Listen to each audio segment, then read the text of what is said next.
Joan Laporta est en roue libre. Joan Laporta a parlé de Julián Alvarez. Il a clashé le Real Madrid. On va voir ça dans la vidéo. On va aussi voir les déclarations de Lamine Yamal sur Julián Alvarez ainsi que d'autres dossiers liés au Barça. Je vais aussi vous donner mon avis sur les nouveaux maillots. Donc voilà, vidéo très intéressante en tout cas. Selon moi, on va passer un bon petit moment ensemble. Mais avant tout, comme d'habitude, prends tes petites pipasses. Prends des petits bonbons, prends ta boisson, like, abonne-toi. Et on est parti. Et on commence directement avec ces déclarations de Joan Laporta, le président du Barça. Il y avait une sorte de cérémonie voilà, pour sa réélection. C'est aujourd'hui qu'il reprenait officiellement ses fonctions de président. Et forcément, il a été interrogé sur Julián Alvarez. Donc voilà, je vais vous mettre les déclarations. Je vous mets l'article que j'ai moi-même écrit plus tôt dans la journée pour Foot Mercato avec les déclarations. Donc Deco a fait une offre avec un certain montant d'argent. Le joueur veut venir depuis qu'il est à City. Donc ça déjà c'est très intéressant. Julián Alvarez voulait le Barça avant même de signer à l'Atlético. J'ai parlé avec Rilmarin, donc le directeur général de l'Atlético. Il m'a dit qu'en principe il n'avait pas prévu de le vendre. L'offre est ferme et elle restera sur la table, mais elle n'est pas illimitée sur la durée. Donc ça c'est le plus important de ce qu'a dit Laporta. L'offre n'est pas infinie. L'offre, au bout d'un moment, elle expire. D'accord ? Est-ce que ce sera à la fin du mois de juillet ? Est-ce que ce sera à la fin du mois d'août ? Bref. Mais c'est clairement un coup de pression à l'Atlético. C'est un coup de pression parce qu'aujourd'hui, c'est l'Atlético qui est dans une position un peu difficile. Le joueur a exprimé ses envies de départ publiquement. On dit aussi que Simeone ne veut plus vraiment du joueur dans l'équipe. Et le Barça confirme qu'il veut le joueur. Donc là, en fait, tous les facteurs poussent l'Atlético à le vendre. Donc l'Atlético est un peu dos au mur parce qu'en fait, l'Atlético là n'a plus le choix. Voilà, là c'est un avis plutôt personnel, mais l'Atlético ne va pas garder Alvarez contre vents et marées parce que si Alvarez reste à l'Atlético, ça va être le bordel dans tous les sens. Donc là, c'est clairement un coup de pression pour que l'Atlético accepte au plus vite de discuter, de négocier avec le Barça pour un transfert du joueur. Et j'imagine aussi parce que le Barça ne veut pas que ça se règle au tout dernier moment. Le Barça ne veut pas attendre la fin du mois d'août pour recruter Alvarez. Voilà, le Barça voudra sûrement qu'il fasse une partie de la pré-saison avec l'équipe et qu'il arrive le plus tôt possible pour qu'il puisse s'intégrer. On va continuer les déclarations. Donc, on a beaucoup de respect pour l'Atlético de Madrid. Voilà, les tweets datent d'avant les paroles de Julián. Ce qu'il nous dit Laporta, c'est qu'en fait, Julián, et c'est vrai, en soi, il n'a pas parlé du Barça. Il a dit qu'il veut vivre son rêve, qu'il veut partir, etc. Mais il n'a pas mentionné le Barça. Laporta se protège ensuite en disant « Nous n'avons rien forcé dans cette histoire ». Donc, la prise de parole de Julián Alvarez, c'est pas le Barça qui l'a conseillé de parler. On le visait déjà même avant son transfert à City. Ce qu'on a fait, c'est une offre. Et ensuite, il a évoqué cette fameuse plainte. Voilà. Je ne comprends pas pourquoi ils agissent comme ça. Je ne sais pas à quoi rime cette stratégie, mais je respecte. Voilà.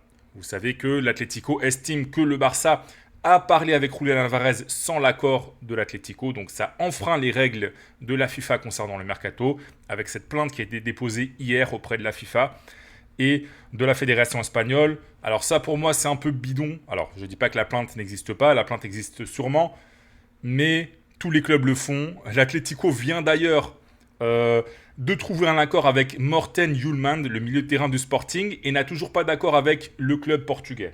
Donc ça veut dire que l'Atlético a négocié avec le joueur avant de négocier avec le Sporting. Donc voilà, c'est juste la preuve que tous les clubs le font. Donc ça m'étonnerait que ça aboutisse sur quelque chose de négatif pour le Barça. Qu'est-ce que je pense de cette prise de parole de Laporta sur Julián Alvarez ? Eh bien, je pense que c'est intelligent. Déjà, moi, premièrement, j'aime quand il y a de la transparence. J'aime quand les coachs, les joueurs, les dirigeants, etc. ne se cachent pas et disent la vérité aux supporters. C'est très important. Laporta, il aurait pu prendre la parole et raconter n'importe quoi, soit tout simplement démentir en disant non, on ne veut pas Alvarez, soit répondre à côté en disant non, c'est pas le moment de parler de ça, etc.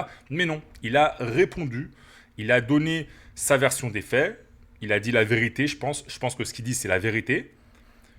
Donc ça, faut le souligner. C'est très intéressant pour les fans, pour nous qui suivons le foot, d'avoir des acteurs du foot qui s'expriment librement et qui sont transparent. Et d'un point de vue stratégique, je pense évidemment que c'est intelligent parce que ça met la pression sur l'Atlético.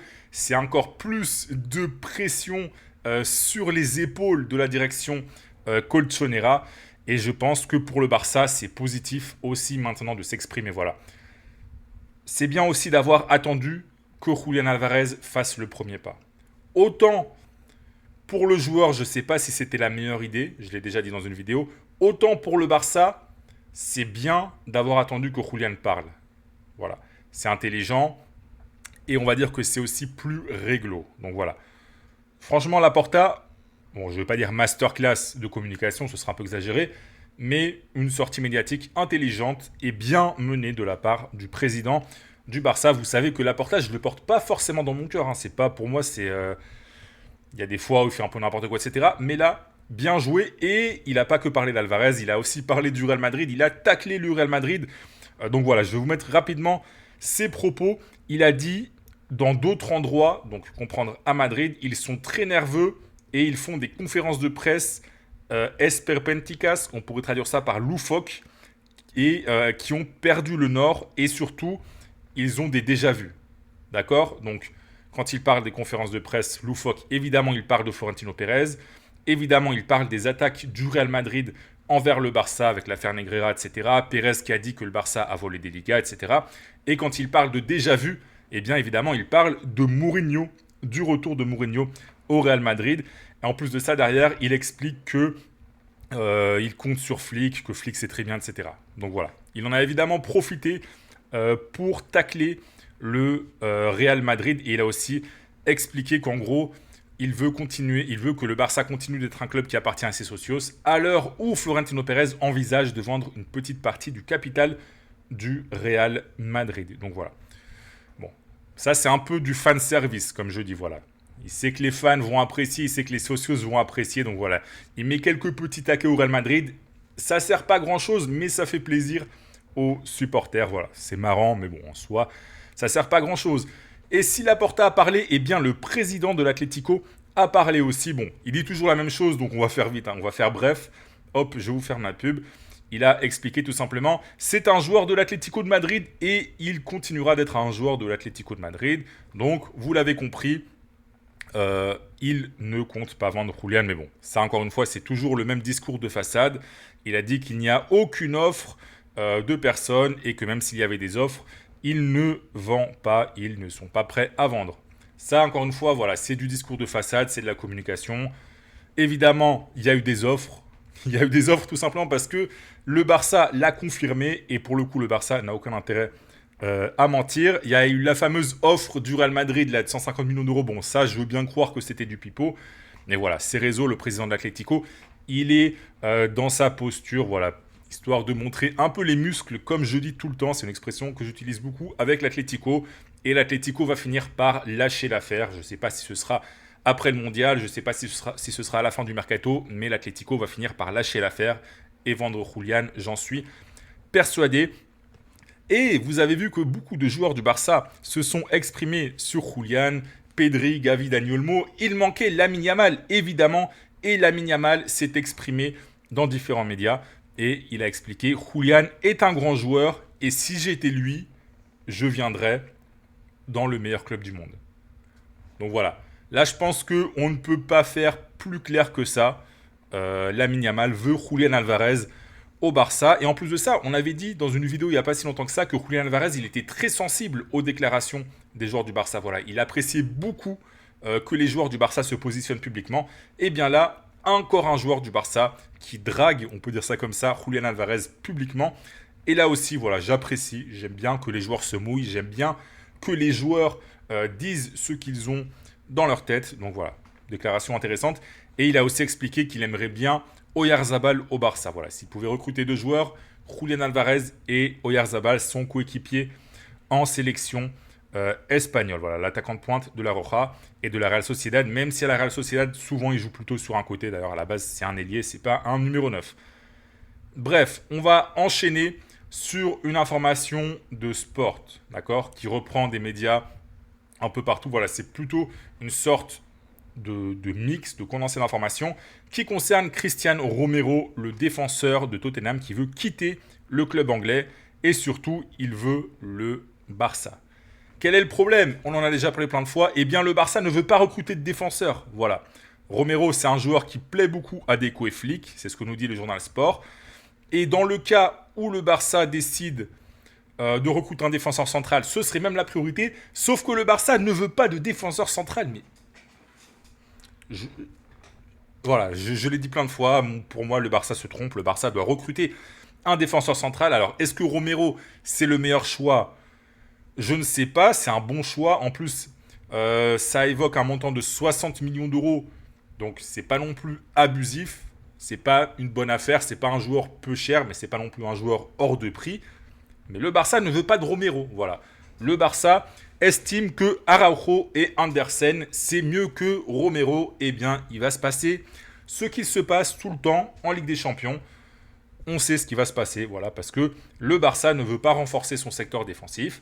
Et le Barça va encore se casser les dents en Ligue des Champions à cause de son secteur défensif.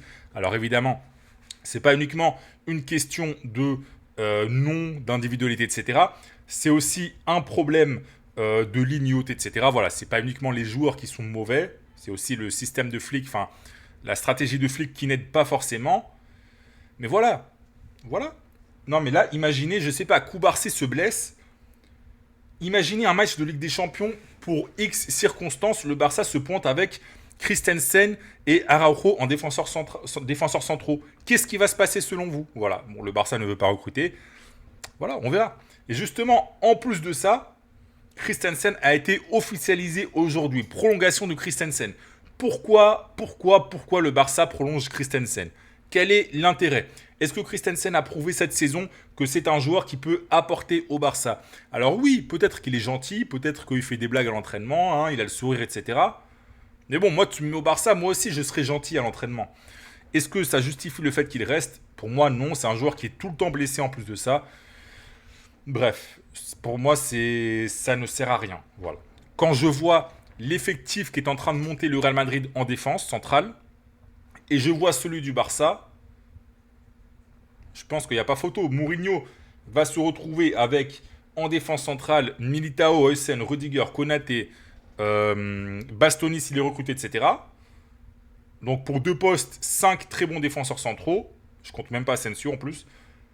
Et le Barça va se retrouver avec 5 défenseurs centraux qui sont, à part Koubarsi, Eric Garcia qui je pense va toujours jouer sur le côté droit, sont des défenseurs mid ou corrects au mieux. Mais voilà, bon bref, j'ai déjà fait cette analyse, cette réflexion personnelle plusieurs fois. Donc voilà, le Barça sans tête, eh bien on verra ce qui se passera. Mais bon, ce qu'il faut retenir de cette vidéo, c'est quand même la prise de parole de Laporta sur Julián Álvarez. Voilà, je répète, je pense que Laporta a bien géré sa sortie médiatique. Lamine Yamal en a parlé aussi. Bref, moi, vous savez, je répète, je pense que ça va se faire. Donc voilà, patientez un peu les gars, je sais que vous êtes assez impatients. Ça va se faire. Déjà, je pense qu'avant le mondial, il n'y aura rien. Voilà. Avant la Coupe du Monde, il n'y aura pas d'avancée. Il y aura sûrement des déclarations par-ci, par-là, quelques petites rumeurs. Mais je pense qu'avant la fin de la Coupe du Monde, en tout cas avant l'élimination de l'Argentine, il n'y aura rien. Après, ça va s'accélérer. Donc voilà. Patience les gars. Écoutez, si tu es fan du Barça, like, abonne-toi et surtout active la cloche. C'est très important pour que tu puisses avoir les informations en temps et en heure, en temps réel tout simplement, et pas 2 ou 3 jours après, parce que quand tu regardes les vidéos 2 ou 3 jours après, eh bien peut-être que les informations, elles sont déjà obsolètes. Voilà, peut-être que le joueur dont je parle a déjà signé, ou bref, t'as compris. Donc voilà, écoute, reste très attentif aux prochaines vidéos, parce qu'on va faire plein de vidéos sur l'actualité du Barça, donc je t'invite à ne rien manquer.